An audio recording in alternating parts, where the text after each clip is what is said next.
Olá, aluno, seja bem-vindo à resolução do Enem 2017, questão 100. Eu sou o professor Soldado. Acompanhe a leitura. No manual fornecido pelo fabricante de uma ducha elétrica de 220 volts, é apresentado um gráfico com a variação da temperatura da água em função da vazão para três condições: morno, quente e superquente. Na condição superquente, a potência dissipada é de 6.500 watts. Considere o calor específico da água igual a 4.200 joules por quilograma por grau Celsius e densidade da água igual a 1 kg por litro. Aí nós temos um gráfico que mostra a relação entre a variação de temperatura e a vazão, para as três condições: morno, quente e superquente. Com base nas informações dadas, a potência na condição morno corresponde a que fração da potência na condição superquente?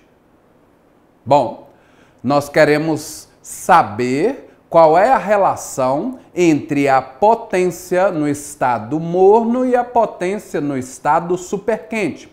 A potência desenvolvida no estado superquente, ela foi dada no enunciado, é 6.500 watts. Então o que a gente tem que fazer é analisar o gráfico e descobrir qual é a potência desenvolvida na condição morno. Depois que eu tiver essa potência, é só fazer a razão entre as duas potências para descobrir a fração que essa potência morna representa da potência superquente. Vamos então à resolução.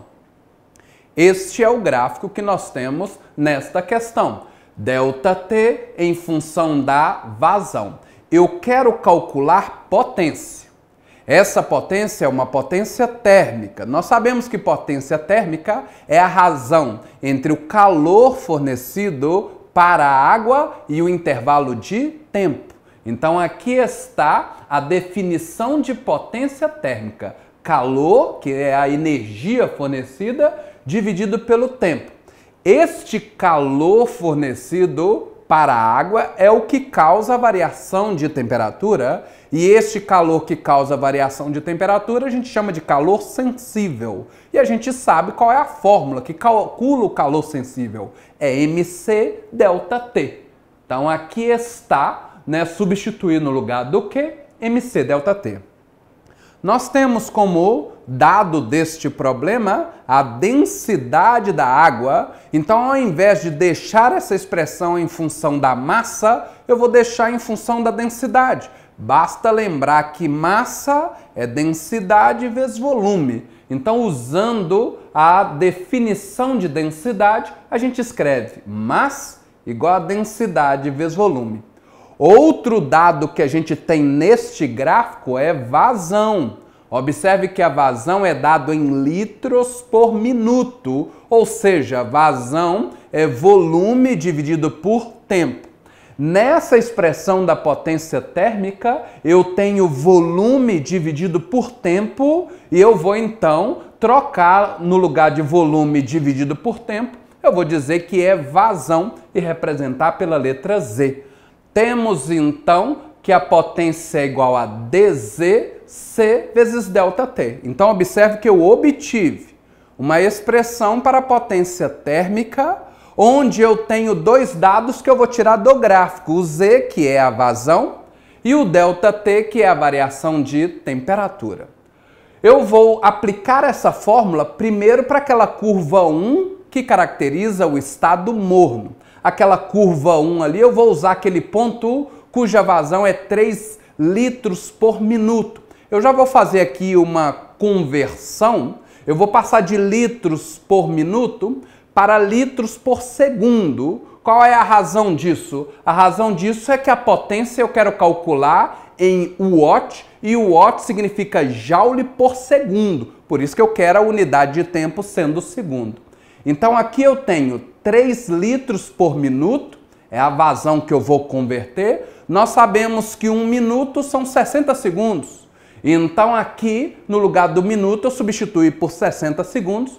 Então ficou 3 sobre 60, que simplificando vai dar 1 sobre 20.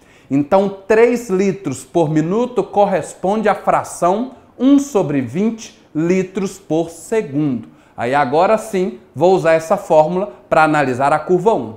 Vamos dar continuidade. Aqui está o gráfico, né, que eu copiei da tela anterior. E aqui nós vamos calcular a potência no morno. E para calcular a potência, eu vou tirar dados do gráfico. A densidade foi dada, a densidade é 1 kg por litro.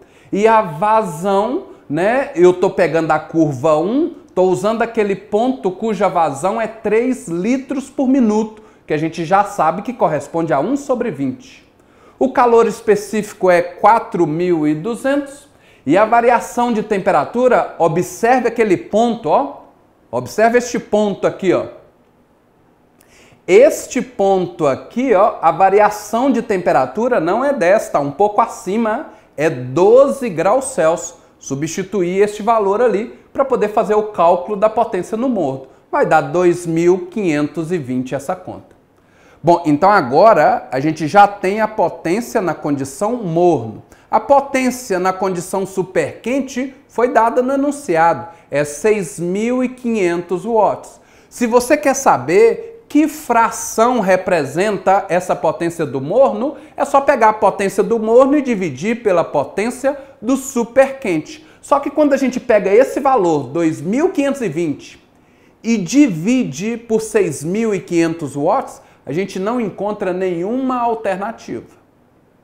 Bom, quando eu estava fazendo essa prova, eu fiz a prova do Enem, quando chegou neste ponto, que eu não achei nenhuma alternativa, eu resolvi calcular a potência do superquente usando o gráfico, ao invés de usar o dado do enunciado. É aplicar a mesma fórmula que eu apliquei para o morno, aplicar essa fórmula para o superquente. Vamos fazer isso só para conferir aquele dado do enunciado. Então agora nós vamos calcular a potência no superquente usando a mesma fórmula que nós deduzimos. Agora analisando a curva 3. Eu vou pegar um ponto dessa curva 3. Pode ser, por exemplo, aquele ponto onde a vazão é 3 litros por minuto, né? E a variação de temperatura está acima do 30. Então observe aqui, ó. O ponto que eu vou utilizar é esse daqui, ó. A vazão é 3 e aqui a variação de temperatura está acima do 30. O 30 é aqui. Essa posição aqui é o 32. Então vamos substituir esses valores. Aqui eu substituí a densidade que ele me deu, 1 kg por litro. A vazão, que é 3 litros por minuto, a gente já sabe que é 1 sobre 20 litros por segundo. O C, que é o calor específico, é 4.200 e a variação de temperatura no gráfico, 32. Se você fizer essa conta, dá 6.720 watts. Então observe que existe uma inconsistência nesta questão. O gráfico não bate com o enunciado. No enunciado disse que a potência no superquente é 6.500. Já pelo gráfico a gente acha 6.720. Se você utilizar essa potência que foi calculada, aí você consegue achar uma das alternativas. Então agora nós vamos achar que fração P1 representa de P3 dividindo essas duas potências. Então vamos achar a razão entre as potências. Eu poderia dividir 2.520 por 6.720, mas ao invés disso eu vou pegar isso daqui, ó. Observe. Ao invés de dividir esse valor por esse, eu vou dividir essa expressão de cima por essa. Por quê? Porque tem vários termos em comum, vai dar para simplificar e chegar no resultado com menos contas. Então vamos fazer isso. Substituir o P1 e substituir o P3. Observe que vai cortar o 1 com o 1 de baixa densidade, vai cortar a vazão, vai cortar o calor específico. A única coisa diferente é a variação de temperatura em cada uma das condições, o morno e o superquente. Então só sobrou o 12 e o 32. Aí dá para simplificar por 4, né? Em cima vai dar 3, embaixo vai dar 8. 3/8, gabarito letra D. Então observe que utilizando a potência no superquente calculado, você consegue encontrar uma das alternativas. Portanto, o gabarito é letra D. Espero que você tenha gostado. Sou o professor Soldado. Até a próxima resolução.